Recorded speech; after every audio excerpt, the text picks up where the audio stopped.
J'ai fait un petit travail intéressant, c'est que j'ai recherché le top 10 des femmes les plus riches de France pour me demander ce qu'elles avaient accompli dans la vie pour encourager le girl power. Ce que j'ai constaté, ça ne m'a évidemment absolument pas surpris, les 9 premières ont hérité ou divorcé. Surprise, n'est-ce pas?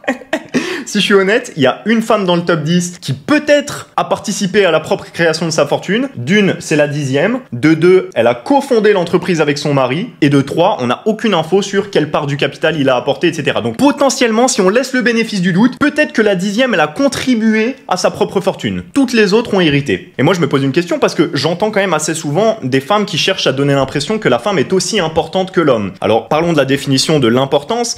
Moi, quand j'entends importer, j'entends port, j'entends apport, j'entends apporter en quelque sorte. Donc pour avoir de l'importance dans la société, il faut contribuer, il faut servir à quelque chose, il faut apporter quelque chose. La femme moderne, donc là on a parlé des femmes les plus riches, maintenant parlons des femmes qui gagnent le plus d'argent, donc c'est-à-dire qui sont en croissance à l'heure actuelle. On va être honnête, la femme moderne, elle gagne son argent de 3 manières: héritage, divorce, OnlyFans. Ça c'est les possibilités qu'a la femme moderne actuellement. En fonction des tranches d'âge, elle choisit des choses différentes, tu vois, mais en général ça va plutôt être donc OnlyFans, un peu plus tard divorce, un peu plus tard héritage, en fonction de sa tranche d'âge, voilà. Donc, quelle valeur t'apporte dans ces 3 situations? Littéralement, tu prends de la valeur. Tu prends, et pour OnlyFans, tu prends énormément de valeur, et pour l'héritage et le divorce, tu prends de la valeur qui n'est même pas à toi. Ah oui, important de rappeler que 100% de ces femmes qui ont hérité dans le top 10 ont hérité d'une entreprise créée par un homme.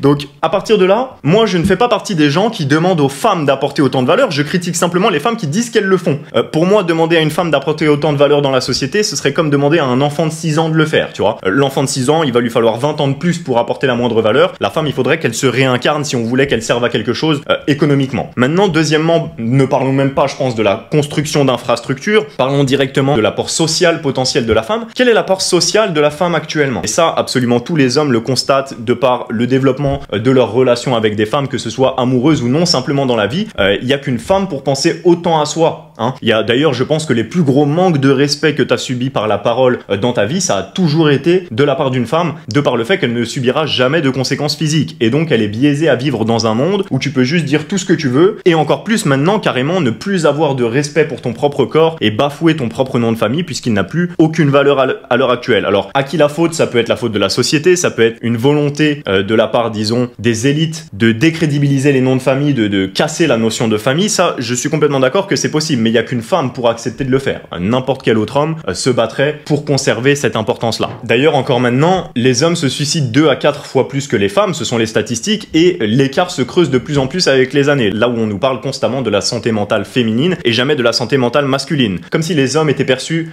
comme des êtres qui ressentaient moins d'émotions. Non, c'est juste qu'on n'est pas en train de chialer sur tous les toits quand on les ressent. Maintenant, l'homme, il a la volonté à l'intérieur de lui de protéger la femme. Carrément, la femme, elle se plaint et elle se victimise comme si on avait la volonté de l'infantiliser. Le truc, c'est qu'elle s'infantilise toute seule, puisque encore à l'heure actuelle, ou plutôt maintenant à l'heure actuelle, quelle est l'excuse sur l'indépendance de la femme? La femme, elle a jamais été aussi émancipée, elle a jamais eu autant la possibilité de faire tout ce qu'elle veut sur Terre, et qu'est-ce qu'elle fait le plus? Des TikTok et des OnlyFans. Donc de toute façon, ça nous en dit très long sur la volonté de la femme à apporter de la valeur dans la société actuelle, puisque quand elle a la possibilité de le faire, elle ne le fait pas. Elle cherche ce qui est le plus confortable, et elle cherche à vivre au maximum dans l'instant présent. Et d'ailleurs, si tu voulais mettre en avant le moindre défaut de la femme à l'heure actuelle, t'es traité d'incel, tu sais, parce qu'elles ne comprennent le monde qu'à travers la frustration. D'ailleurs, une femme qui est frustrée se met immédiatement à insulter. C'est comme ça qu'on se retrouve à trouver des vidéos de femmes qui trompent des hommes et qui en plus se mettent à les insulter et à les taper eux. Évidemment, on vit dans un monde à double standard extrême qui ne fonctionne que parce que l'homme est extrêmement fasciné par la beauté de la femme. Mais si on était logique, chose qu'on est censé être en tant qu'homme, mais qui évidemment passe par la fenêtre tant on est fasciné par la beauté de la femme, et ben on se rendrait compte qu'il y a quand même beaucoup, disons, de points négatifs à être un homme qui ne comprend pas les femmes et qui ne contrôle pas ses propres relations avec les femmes. Demande à tous les clochards pourquoi ils sont dans la rue, demande à tous les fous pourquoi ils sont en asile, demande à tous les prisonniers pourquoi ils sont en prison, et tu vas voir le nombre de fois où ça implique une femme de près ou de loin, que ce soit ta femme, ta mère ou ta volonté de faire les choses pour obtenir du sexe dans la vie. Tu te rendras compte que quand même la majorité des crimes sont commis impliquant une femme au milieu. D'ailleurs, pour reprendre un passage de la Bible, chose qui n'est pas ma croyance mais que je trouve intéressante, puisque même si on partait du principe principe que la Bible n'était pas l'écriture de Dieu, mais simplement un recueil de livres écrits il y a des centaines ou des milliers d'années, il est quand même intéressant de noter que la toute première histoire de la Bible, c'est quand même une histoire d'une femme qui a refusé d'écouter Dieu et à cause de qui on s'est retrouvé éjecté du paradis. Encore une fois, que l'histoire soit véridique, 100% vraie, qu'elle soit la réelle parole de Dieu ou qu'elle ne soit qu'une histoire contée par des hommes, c'est intéressant de se dire que le premier fait à mettre en avant, c'est de faire attention aux femmes puisqu'elles te trahiront même si t'es Dieu. Aussi, on va être honnête, il faut ne pas comprendre la psychologie de la femme moderne pour croire qu'elle ne va pas te tromper. Il y a un sondage récemment qui a montré que 50% des femmes qui se revendiquent heureuses en mariage ont quand même ce qu'elles appellent un plan de secours et qui est un homme qu'elles savent qui pourra remplacer leur mari. 50% des femmes qui se disent heureuses en mariage. Encore une fois, je vais te citer la Bible, même si à nouveau ce n'est pas mes croyances, je trouve ça très intéressant. Je vais te citer le proverbe 5, 3, 14, qui fait référence aux femmes qui commettent un adultère, qui à l'heure actuelle est 50% des femmes mariées et heureuses en mariage. Je parle même pas des femmes qui vont en boîte de nuit, qui sont sur Instagram, qui sont sur les réseaux sociaux, qui évidemment... tous les hommes qui séduisent des femmes savent que les femmes en couple sont les plus faciles à séduire. Mais je reprends cet extrait de la Bible. « Car les lèvres de la femme adultère distillent des paroles mielleuses, et sa langue est plus onctueuse que de l'huile. Mais la fin qu'elle te prépare est amère comme l'absinthe, cruelle comme une épée à double tranchant. Ses pieds se précipitent vers la mort, ses pas aboutissent au séjour des morts. Elle ne se soucie guère du chemin de la vie, elle suit des sentiers qui se perdent, elle ne sait même pas où. Maintenant donc mes fils, écoutez-moi. Ne rejetez pas ce que je vous dis. Éloignez-vous d'une telle femme.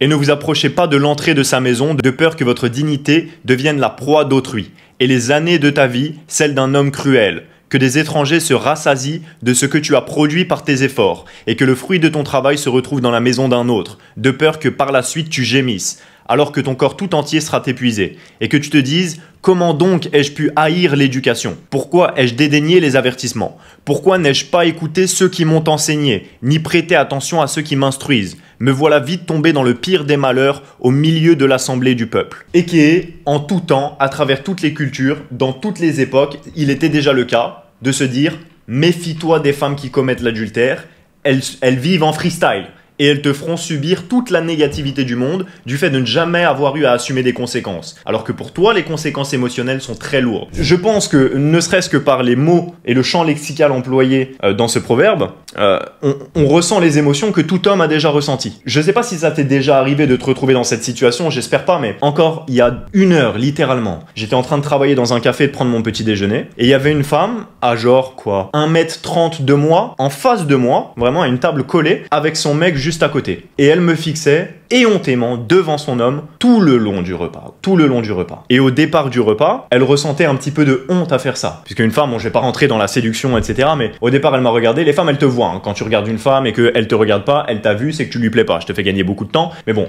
pour parler de ça, elle me regarde, elle tourne la tête, elle regarde son mec et elle me re-regarde. Quand elle fait ça, c'est qu'elle vient de me comparer à lui. Après ça, elle a plus jamais regardé son mec de tout le long de repas à chaque fois qu'elle me regardait. Pourquoi? Parce que la femme est hypergame. Elle ne pense qu'à elle et pour sa propre survie, que ce soit biologique ou spirituelle ou à l'intérieur d'elle, peu importe, la réalité elle est que la femme, elle est l'être le plus égoïste qu'on ait été donné de voir. D'ailleurs, on le sait puisque un homme est prêt à faire tous les sacrifices pour sa famille.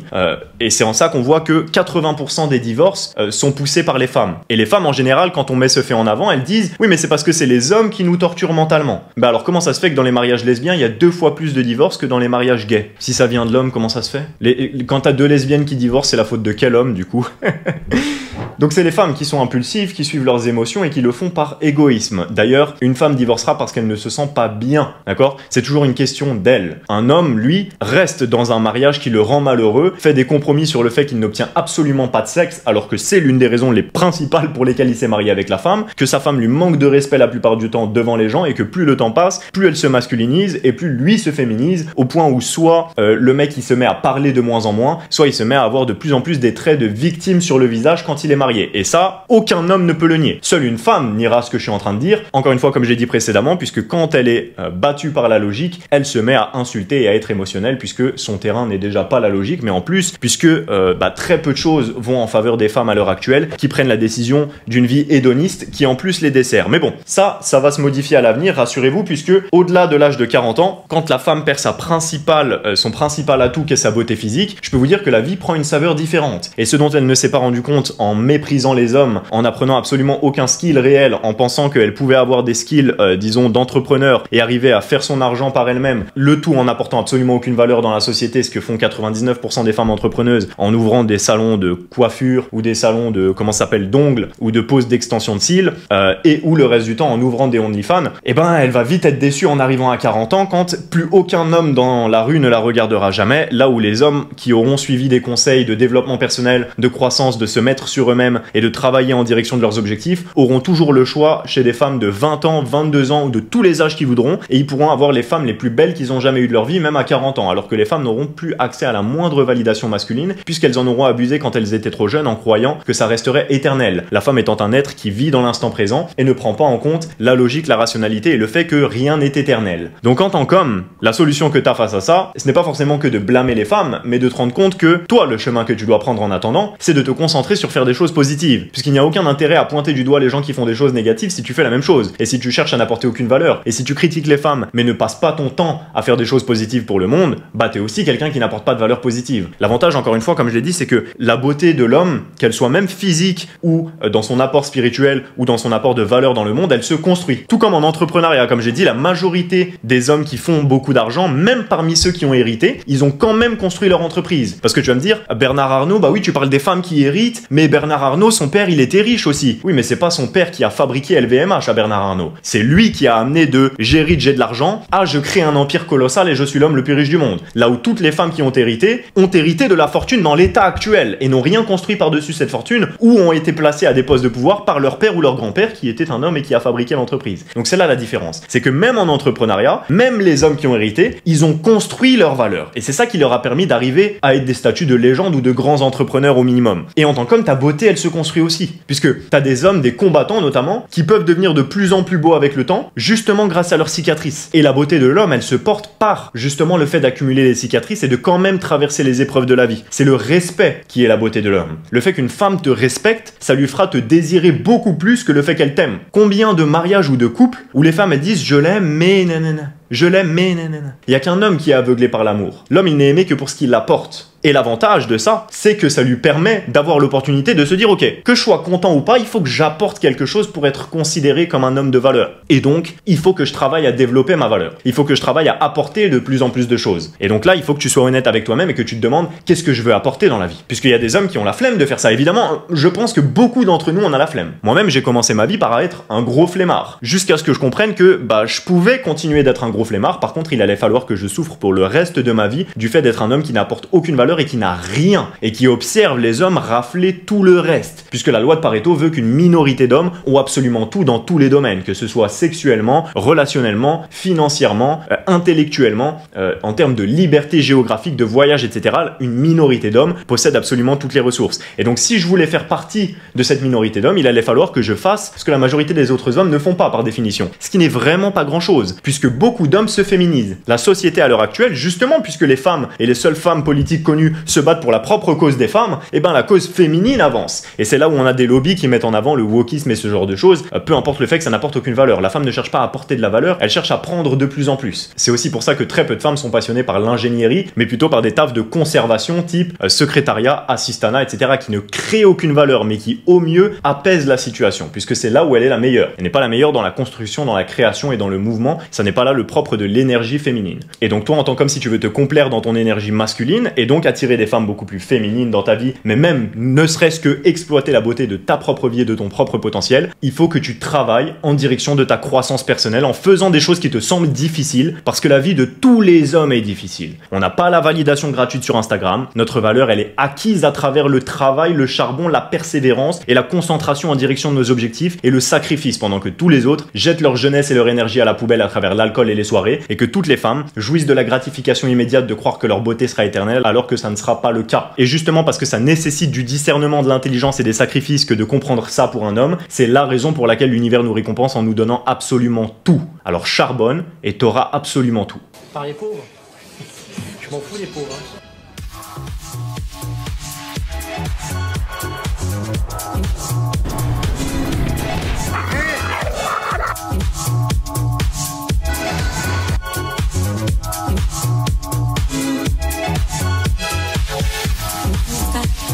Yeah. être musclé.